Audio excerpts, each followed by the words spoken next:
எனக்கு தெரிஞ்சு big pass வீட்டுக்குள்ள இருக்க எந்த ஒரு நபருமே இந்த லெவலுக்கு பிக் பாஸ் டீம் ஆப்போசிட் பண்ணி பேசினது கிடையாது. பட் இன்னைக்கு ஆதிரை சவுந்தரராஜன் வச்சு சம்பவத்தை செஞ்சிருக்காங்க.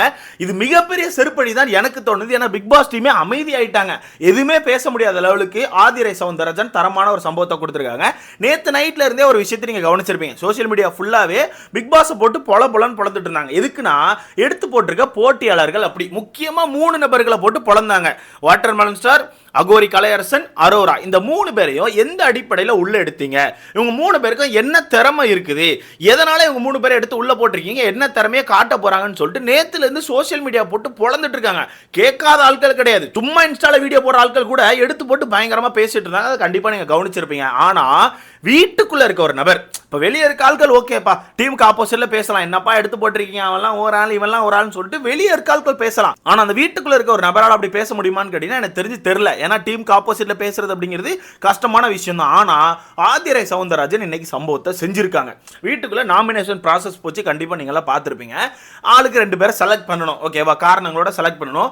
இதுல ஆதிரை சவுந்தரராஜனை பொறுத்தவரைக்கும் 2 பேரை செலக்ட் பண்ணாங்க. யாருன்னா கலையரசன், அடுத்தது நம்ம வாட்டர்மெலன் ஸ்டார். இந்த 2 பேரையும் செலக்ட் பண்ணாங்க.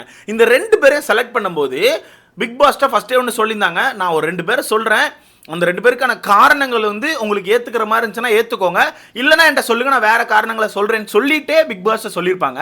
அப்போ சரி சொல்லுங்கன்னு சொல்லி பிக் பாஸ் சொன்னோன்னு இவங்க வச்ச காரணங்கள் என்ன தெரியுமா? வாட்டர்மெலன் ஸ்டார் அவருக்கு அந்த வீடு தகுதியே கிடையாது, என்ன வேணா பண்ணலாம், சோசியல் மீடியாவில் என்ன இலவை வேணா பண்ணி எதையா ஒன்று பண்ணி கிரிஞ்ச பண்ணி கேவலமா பண்ணி ட்ரெண்ட் ஆகிற பேர்ல ட்ரெண்ட் ஆகி யூடியூப் ஃபுல்லாவே ஒரு அட்டென்ஷனை தேடி அப்படி இப்படின்னு சுத்திட்டு இருக்க ஒரு நபரை இந்த வீட்டுக்குள்ள தூக்கி போட்டீங்கன்னா இந்த வீட்டோட மதிப்பு என்ன? இந்த நபர் இந்த வீட்டுக்கு தகுதியான ஆளே கிடையாது. இவருக்குலாம் இந்த மாதிரி வாய்ப்பு கிடைக்கவே கூடாது. ஏன்னா இவருக்கு ரொம்ப ஈஸியா கிடைச்சனால இந்த வீட்டுக்குள்ள வந்திருந்து ஏதோ அவர் தான் ஒரு பெரிய இது மாதிரி காமிச்சிட்டு இருக்காரு. சோ இந்த மாதிரி ஆட்களை வீட்டுக்குள்ள வச்சா பாக்குற எல்லாருக்கும் எப்படி தெரியும்னா, ஓ இந்த மாதிரி பண்ணி இந்த மாதிரி ஏதாவது கீழ்த்தரமா பண்ணா கூட நம்மளுக்கு இந்த மாதிரி பிக் பாஸ் வாய்ப்பு கிடைச்சிருமான்னு சொல்லிட்டு கண்டிப்பா தோணும். அதனால இந்த மாதிரி ஆட்கள் வீட்டுக்குள்ள இருக்க கூடாதுன்னு சொல்லிட்டு நம்ம திவாகருக்கு ஆப்போசிட்டா ஆதிரை அவர்கள் வந்து கருத்தை வச்சிருப்பாங்க. அடுத்ததா கலையரசனுக்கு தான் ஏகப்பட்ட பாயிண்ட் தூக்கி வைக்கிறாங்க. ஃபர்ஸ்ட் இவங்களுக்கு கலையரசன் யாருன்னு தெரியாம இருந்திருக்கு, ஓகேவா? கலையரசன் அப்படின்னு ஏதோ ஒரு ஸ்ட்ரேஞ்சர் போலன்னு சொல்லி விட்டு இருந்திருக்காங்க. அதுக்கப்புறம் இன்னைக்கு காலையில தான் தெரிய வந்திருக்கும் போல இவர் தான் அகோரி கலையரசன் சொல்லி தெரிய வந்திருக்குது. அப்போ காலையில அகோரி கலையரசன் ஒரு சில விஷயங்களை சொல்லியிருக்காரு.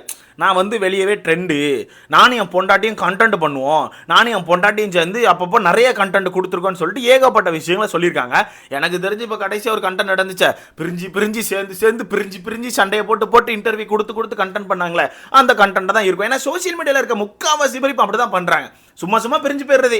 ஒரு சைடு அம்மா உட்காந்து வீடியோ போடணும், இன்னொரு சைடு பிள்ளை உட்காந்து வீடியோ போடணும், இந்த பக்கம் பையன் உட்காந்து வீடியோ போடணும். இந்த மாதிரி கேங் இருக்க தான் செய்யுது.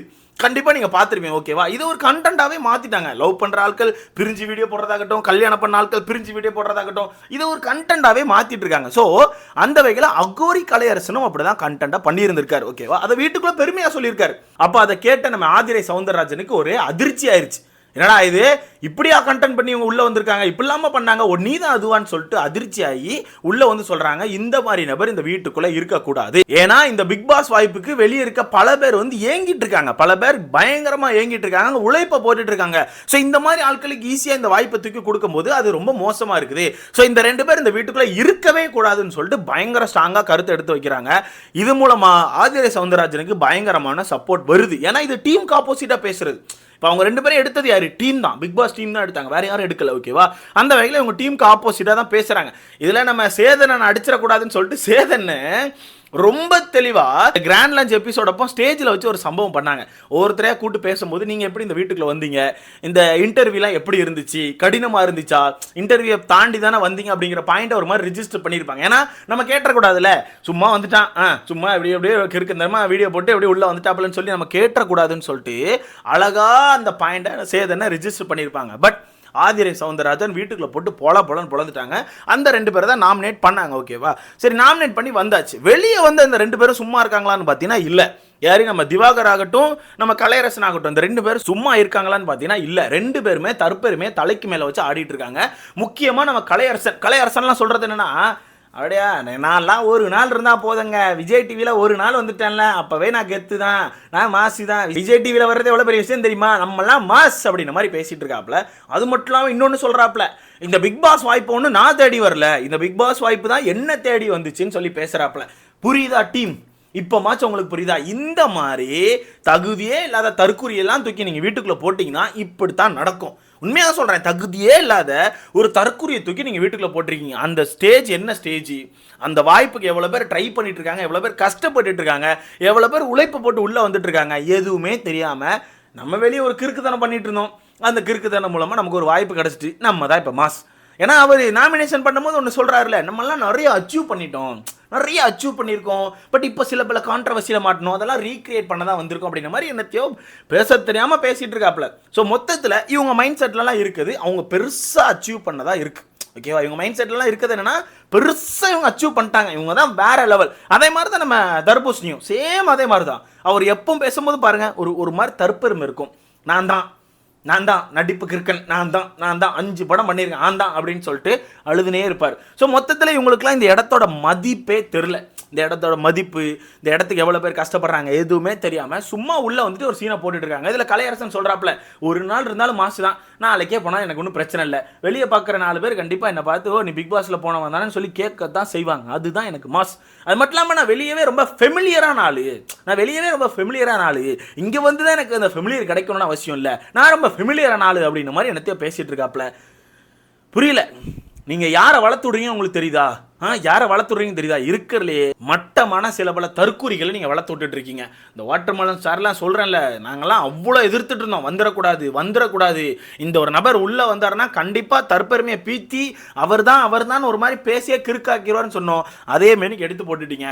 வீட்டுக்குள்ளே வந்த தர்பூசணி கூட ஏதோ ஒன்று பேசுறது, ஆக்டிவிட்டி பண்ணுறது, ஏதோ ஒன்று பண்ணிட்டு இருக்குது. ஆனால் அந்த கலையரசன் ஒன்றுமே இல்லை, ஏதோ சும்மா வந்து உட்கார்ந்துருக்கோம் அப்படின்னு உட்கார்ந்துருக்க தவிர ஒரு இளவும் அதுக்கிட்ட இருந்து வரல. மொத்தத்தில் ஆதிரை சவுந்தரராஜன் தரமான சம்பவத்தை பண்ணியிருக்காங்க. மேபி இதுக்கப்புறம் அவங்களுக்கான ஓட்டுகளை வந்து எகிறதுக்கான வாய்ப்புகள் இருக்குது. ஏன்னா நாமினேஷனில் வேற இருக்காங்க.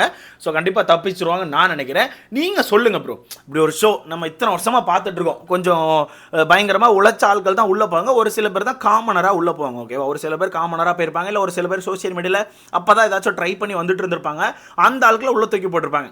ஏன்னா ஆக்டிங் ட்ரை பண்ணுற ஆட்கள் ஆகட்டும், இல்லை சிங்கரோ டான்ஸரோ ஏதோ ஒரு ஃபீல்டில் ஏதோ ஒன்று பண்ணணும் ட்ரை பண்ணுற ஆட்களை உள்ள தூக்கி போடும்போது அவங்களுக்கான அந்த ஒரு கலையை உள்ள காமிப்பாங்க. இப்போ வீட்டுக்குள்ள வந்திருக்க எஃப்ஜே வந்து பீட் பாக்ஸிங் பண்றாரு, ஏன் நம்ம பிரவீன்ராஜ் அவர்களுமே பீட் பாக்ஸிங் பண்றாங்க. ஸோ அவங்களுக்குள்ளெல்லாம் ஒரு சின்ன சின்ன கலை இருக்கு, அதை ஷோ பண்றாங்க. இந்த 2 பேர் என்னங்க ஷோ பண்றாங்க? இந்த 2 பேர் என்னத்தை காட்டுறாங்க? நீங்கள் அரோரா பற்றிலாம் என்கிட்ட கேட்கக்கூடாது, நான் சொல்ல மாட்டேன், எனக்கு தெரில. அவங்க பரவாயில்ல, ஏதோ நீட்டாக பேசிகிட்டு இருக்கனால நான் அரோராவை மட்டும் தள்ளி வைக்கிறேன். இந்த 2 பேர் என்னத்தை காமிக்கிறாங்க, என்னத்தை காட்ட போகிறாங்க வர போகிற நாட்களில்? ஒன்றுமே கிடையாது. ஸோ டிஆர்பிக்காண்டி இவங்களை எடுத்து போட்டால் நெகட்டிவ்லையாச்சும் டிஆர்பி கிடைக்கும்னு சொல்லிட்டு தான் சேனல் ட்ரை பண்ணிட்டு இருக்காங்க. இது ரொம்ப மோசமான விஷயம். இப்படி போச்சுன்னா, நான் சொல்கிறேன், இப்படி போச்சுன்னா இந்த பிக் பாஸ் முடியும் போது திருப்பி இதே ஆட்கள் மாதிரி பல தற்குறிகள் கிளம்பும் சோசியல் மீடியாவில். ஏன்னா அடுத்த வருஷம் பிக் பாஸில் உள்ளே வந்துடலான்னு சொல்லிட்டு பல தற்குறிகள் கிளம்பும். ஏன்னா இப்போவே கவனிக்க முடியுது, குட்டி திவாகர்லாம் ஒரு சில பேர் சுற்றுறாங்க. ஓகேவா? ஸோ நீங்கள் இதை வளர்த்து விட்டீங்கன்னா கண்டிப்பாக அடுத்த வருஷம் பல குட்டி திவாகர்கள் வரும், பல அகோரி கலையரசன்கள் வரும். இந்த மாதிரி ஆட்கள் வளர்ந்து வந்து பிக் பாஸ்க்குள்ள போகிறேன்னு சொல்லிட்டு முளைச்சி வருவாங்க. இதுக்கு நீங்கள் தான் வழிவகுக்கிறீங்க. ஸோ இதை பற்றி உங்களுக்கான கருத்துன்னு சொல்லிட்டு மறக்காம கமெண்ட்டில் போடுங்க. மக்கள் கரெக்டாக ஸ்டெப் எடுங்க. எனக்கு தெரிஞ்சு வெளியே தூக்குறது நல்லது. உங்களுக்கான கருத்தை கமெண்ட்டில் போடுங்க.